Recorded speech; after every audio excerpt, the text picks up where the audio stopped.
अस्य श्री पंच मुखवरमन्त्रस्य ब्रह्मा ऋषि गायत्री छन्दः पंचमुखविराट्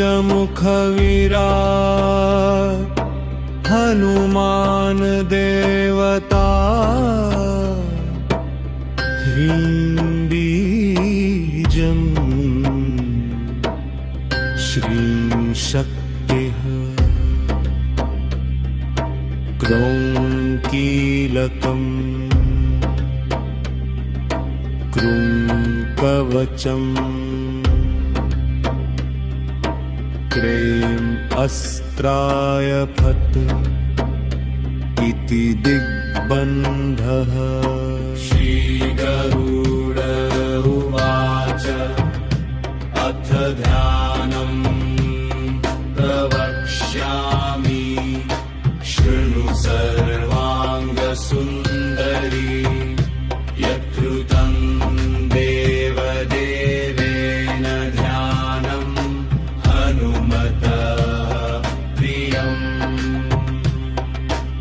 पंचवक्त्रं महाभीमं त्रिपञ्चनयनैर्युतं बाहुभिर्दशभिर्युक्तं सर्वकामार्थसिद्धिदं कूर्मं तु वानरं वक्त्रं कोटिसूर्यसमप्रभं दंष्ट्राकरालवदनं भ्रुकुटीकुटिलेक्षणम् अस्यैव दक्षिणं वक्त्रं नारसिंहं महाद्भुतम् अत्युग्रतेजो वपुषं भीषणं भयनाशनं पश्चिमं गारुडं वक्त्रं वक्रतुण्डं महाबलं सर्वनागप्रशमनं विषभूतादिक्रन्तनम् उत्तरं सौकरं वक्त्रं कृष्णं दीप्तं नभोपमम् पातालसिंहवेतालज्वरगोगादिकृन्तनम् ऊर्ध्वं हयाननं घोरं दानवान्तकरं परं येन वक्त्रेण विप्रेन्द्रतारकाख्यं महासुरम् जगदं त्रिशूलं खट्वाङ्गं पाशमङ्कुशपर्वतं मुष्टिं गौमोदकीं वृक्षं धारयन्तं कमण्डलुम् इन्दिपालं ध्यानमुद्रां दशभिर्मुनिपुङ्गवम् एतान्यायुधजालानि धारयन्तं भजाम्यहम् प्रेतासनोपविष्टं तं सर्वाभरणभूषितं विश्व्यमाल्याम्बरधरं दिव्यगन्धानुलेपनं सर्वाश्चर्यमयं देवं हनुमद्विश्वतोमुखम् पञ्चास्यमच्युतमनेकविचित्रवर्णवक्त्रं शशाङ्कशिखरं कपिराजगर्यमम् पीताम्बरादिमुकुटैरूपशोभिताङ्गम् पिङ्गाक्षमाद्यमनिशं मनसा स्मरामि मर्कटेशं महोत्साहं सर्वशत्रुहरं परम् शत्रुसंहरमारक्ष श्रीमन्नापदमुद्धर।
मुखाय करुणानने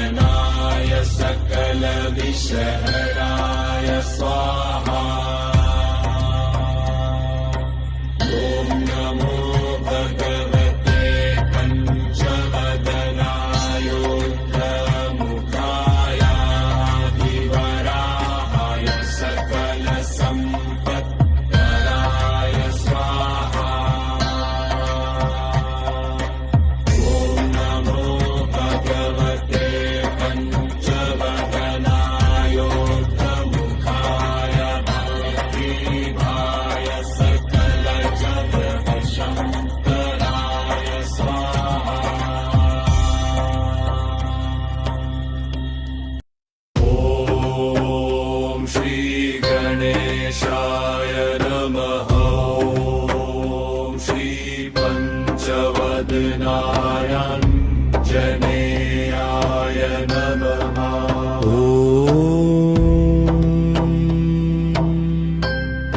अस्य श्री पंच मुखवरमन्त्रस्य ब्रह्मा ऋषि गायत्री छन्दः पंचमुखविराट् हनुमान देवता ह्रीं बीजं श्रीं शक्तिः क्रों कीलकम् क्रूं कवचम् क्रीं अस्त्राय फट् इति दिग्बन्धः। श्रीगरुड उवाच अथ ध्यानम् प्रवक्ष्यामि शृणु सर्वाङ्गसुन्दरी यत्कृतं देवदेवेन ध्यानम् हनुमतः प्रियम्। पञ्चवक्त्रं महाभीमं त्रिपञ्चनयनैर्युतं बाहुभिर्दशभिर्युक्तं सर्वकामार्थसिद्धिदं कूर्मं तु वानरं वक्त्रं कोटिसूर्यसमप्रभं दंष्ट्राकरालवदनं भ्रुकुटीकुटिलेक्षणम् अस्यैव दक्षिणं वक्त्रं नारसिंहं महाद्भुतम् अत्युग्रतेजो वपुषं भीषणं भयनाशनम् पश्चिमं गारुडं वक्त्रं वक्रतुण्डं महाबलम् सर्वनागप्रशमनं विषभूतादिक्रन्तनम् उत्तरं सौकरं वक्त्रं कृष्णं दीप्तं नभोपमम् पातालसिंहवेतालज्वरगोगादिकृन्तनम् ऊर्ध्वं हयाननं घोरं दानवान्तकरं परं येन वक्त्रेण विप्रेन्द्रतारकाख्यं महासुरम् जगदन्त्रिशूलं खट्वाङ्गं पाशमङ्कुशपर्वतम् मुष्टिं गौमोदकीं वृक्षं धारयन्तं कमण्डलुम् इन्दिपालं ध्यानमुद्रां दशभिर्मुनिपुङ्गवम् एतान्यायुधजालानि धारयन्तं भजाम्यहम् प्रेतासनोपविष्टं तं सर्वाभरणभूषितं विष्ट्यमाल्याम्बरधरं दिव्यगन्धानुलेपनम् सर्वाश्चर्यमयं देवं हनुमद्विश्वतोमुखम् पञ्चास्यमच्युतमनेकविचित्रवर्णवक्त्रम् शशाङ्कशिखरं कपिराजगर्यमम् पीताम्बरादिमुकुटैरूपशोभिताङ्गम् पिङ्गाक्षमाद्यमनिशं मनसा स्मरामि मर्कटेशं महोत्साहं सर्वशत्रुहरं परम् शत्रुसंहरमारक्ष श्रीमन्नापदमुद्धर ॐ हरिमर्कटमर्कटमन्त्रमिदं परिलिख्यति लिख्यति वामतले यदि नश्यति न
शहराय स्वाहा ॐ नमो भगवते पञ्चवदनाय रुद्रमुखाय आदिवराहाय सकलसम्पत्कराय स्वाहा ॐ नमो भगवते पञ्चवदनाय रुद्रमुखाय भक्तिभाय सकलजगदशङ्कराय स्वाहा ॐ श्रीगणेशाय नमः ॐ श्रीपञ्चवदनाय आञ्जनेयाय नमः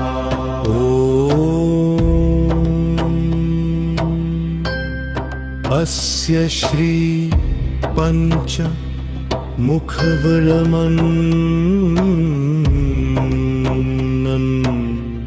मुखवरमन्त्रस्य ब्रह्मा ऋषि गायत्री छन्दः पंचमुखविराट् हनुमान देवता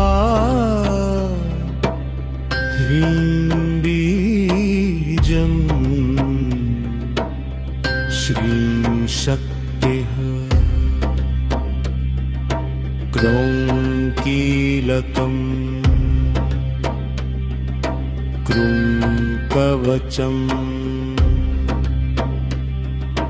क्रीं अस्त्राय फट् इति दिग्बन्धः श्रीगरुड उवाच अथ ध्यानम् प्रवक्ष्यामि शृणु सर्वाङ्गसुन्दरी यत्कृतं देवदेवेन ध्यानम् हनुमतः प्रियम्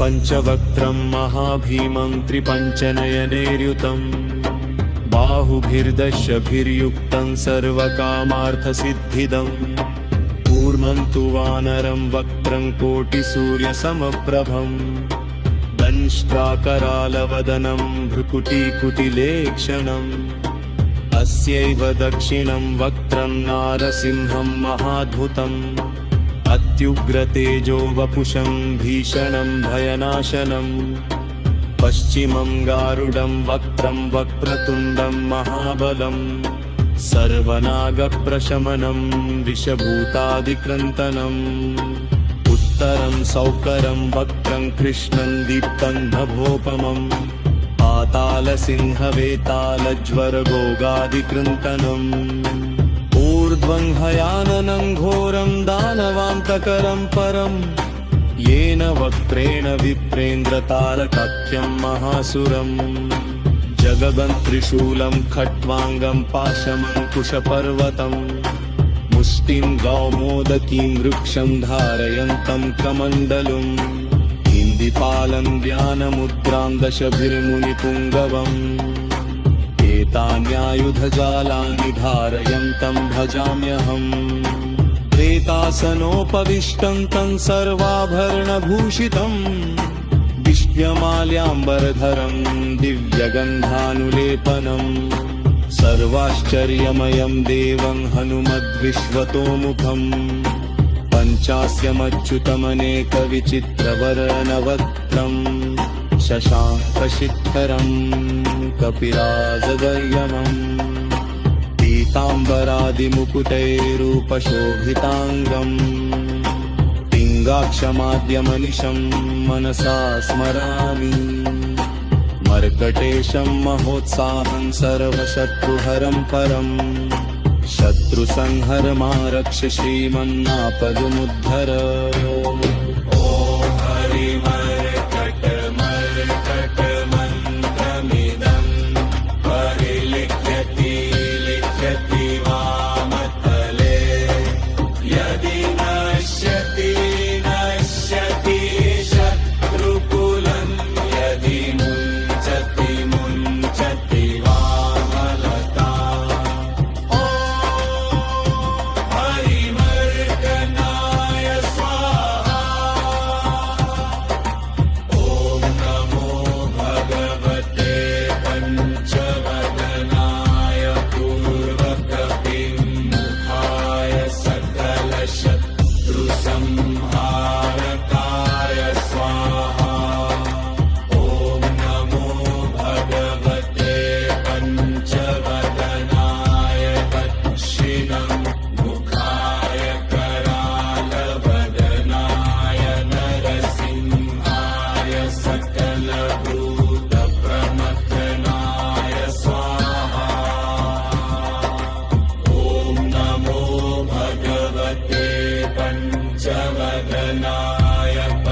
पश्चिम मुखाय गरुडाननाय सकल विषहराय स्वाहा। ॐ नमो भगवते पञ्चवदनायोग्रमुखाय आदिवराहाय सकल सम्पत्कराय स्वाहा। ॐ नमो भगवते पञ्चवदनायोग्रमुखाय भक्तिभाय सकल जगदशङ्कराय स्वाहा। ॐ श्री गणेशाय नमः। ॐ श्री पञ्चवदनाय आञ्जनेयाय नमः।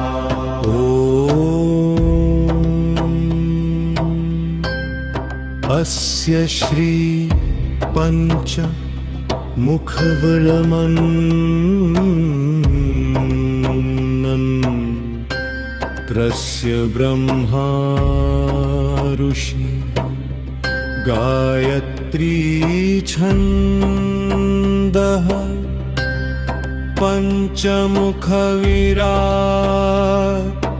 हनुमान देवता ह्रीं बीजं श्रीं शक्तिः क्रों कीलकम् क्रूं कवचम् क्रीं अस्त्राय फट् इति दिग्बन्धः। श्रीगरुड उवाच अथ ध्यानम् प्रवक्ष्यामि शृणु सर्वाङ्गसुन्दरी यत्कृतं देवदेवेन ध्यानम् हनुमतः प्रियम्। पञ्चवक्त्रं महाभीमं त्रिपञ्चनयनैर्युतं बाहुभिर्दशभिर्युक्तं सर्वकामार्थसिद्धिदं कूर्मं तु वानरं वक्त्रं कोटिसूर्यसमप्रभं दंष्ट्राकरालवदनं भ्रुकुटीकुटिलेक्षणम् अस्यैव दक्षिणं वक्त्रं नारसिंहं महाद्भुतम् अत्युग्रतेजो वपुषं भीषणं भयनाशनम् पश्चिमं गारुडं वक्त्रं वक्रतुण्डं महाबलम् सर्वनागप्रशमनं विषभूतादिक्रन्तनम् उत्तरं सौकरं वक्त्रं कृष्णं दीप्तं नभोपमम् पातालसिंहवेतालज्वरगोगादिकृन्तनम् ऊर्ध्वं हयाननं घोरं दानवान्तकरं परं येन वक्त्रेण विप्रेन्द्रतारकाख्यं महासुरम् जगदन्त्रिशूलं खट्वाङ्गं पाशमङ्कुशपर्वतं मुष्टिं गौमोदकीं वृक्षं धारयन्तं कमण्डलुम् इन्दिपालं ध्यानमुद्रां दशभिर्मुनिपुङ्गवम् एतान्यायुधजालानि धारयन्तं भजाम्यहम् प्रेतासनोपविष्टं तं सर्वाभरणभूषितं विश्व्यमाल्याम्बरधरं दिव्यगन्धानुलेपनम् सर्वाश्चर्यमयं देवं हनुमद्विश्वतोमुखम् पञ्चास्यमच्युतमनेकविचित्रवर्णवक्त्रम् शशाङ्कशिखरं कपिराजगयमम् पीताम्बरादिमुकुटैरूपशोभिताङ्गम् पिङ्गाक्षमाद्यमनिशं मनसा स्मरामि मर्कटेशं महोत्साहं सर्वशत्रुहरं परम् शत्रुसंहरमारक्ष श्रीमन्नापदमुद्धर ॐ हरिमर्कटमर्कटमन्त्रमिदं परिलिख्यति लिख्यति वा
मुखाय गरुडाननाय सकलविषहराय स्वाहा। ॐ नमो भगवते पञ्चवदनायोग्रमुखाय विवराहाय सकलसम्पत्कराय स्वाहा। ॐ नमो भगवते पञ्चवदनायोग्रमुखाय भक्तिभाय सकलजगदशङ्कराय स्वाहा।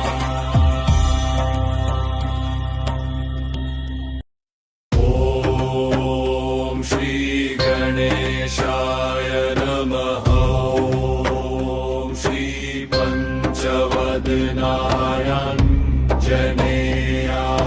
नमः।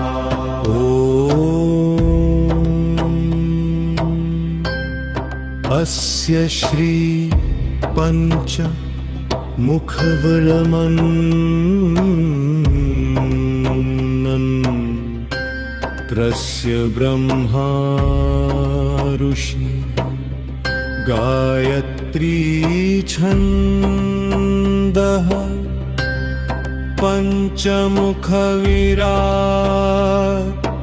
हनुमान देवता ह्रीं बीजं श्रीं शक्तिः क्रौं कीलकम् क्रूं कवचम् क्रीं अस्त्राय फट् इति दिग्बन्धः। श्रीगरुड उवाच अथ ध्यानम् प्रवक्ष्यामि शृणु सर्वाङ्गसुन्दरी यत्कृतं देवदेवेन ध्यानं हनुमतः प्रियम्। पंचवक्त्रं महाभीमं त्रिपञ्चनयनैर्युतं बाहुभिर्दशभिर्युक्तं सर्वकामार्थसिद्धिदं कूर्मं तु वानरं वक्त्रं कोटिसूर्यसमप्रभं दंष्ट्राकरालवदनं भ्रुकुटीकुटिलेक्षणम् अस्यैव दक्षिणं वक्त्रं नारसिंहं महाद्भुतम् अत्युग्रतेजो वपुषं भीषणं भयनाशनं पश्चिमं गारुडं वक्त्रं वक्रतुण्डं महाबलं सर्वनागप्रशमनं विषभूतादिक्रन्तनम् उत्तरं सौकरं वक्त्रं कृष्णं दीप्तं नभोपमं पातालसिंहवेतालज्वरगोगादिकृन्तनम् ऊर्ध्वं हयाननं घोरं दानवान्तकरं परं येन वक्त्रेण विप्रेन्द्रतारकाख्यं महासुरम् जगदं त्रिशूलं खट्वाङ्गं पाशमङ्कुशपर्वतं मुष्टिं गौमोदकीं वृक्षं धारयन्तं कमण्डलुम् इन्दिपालं ध्यानमुद्रां दशभिर्मुनिपुङ्गवम् एतान्यायुधजालानि धारयन्तं भजाम्यहम् प्रेतासनोपविष्टं तं सर्वाभरणभूषितं विश्व्यमाल्याम्बरधरं दिव्यगन्धानुलेपनं सर्वाश्चर्यमयं देवं हनुमद्विश्वतोमुखम् पञ्चास्यमच्युतमनेकविचित्रवर्णवक्त्रम् शशाङ्कशिखरं कपिराजगर्यमम् पीताम्बरादिमुकुटैरूपशोभिताङ्गम् पिङ्गाक्षमाद्यमनिशं मनसा स्मरामि मर्कटेशं महोत्साहं सर्वशत्रुहरं परम् शत्रुसंहरमारक्ष श्रीमन्नापदमुद्धर ॐ हरिमर्कटमर्कटमन्त्रमिदं परिलिख्यति लिख्यति वा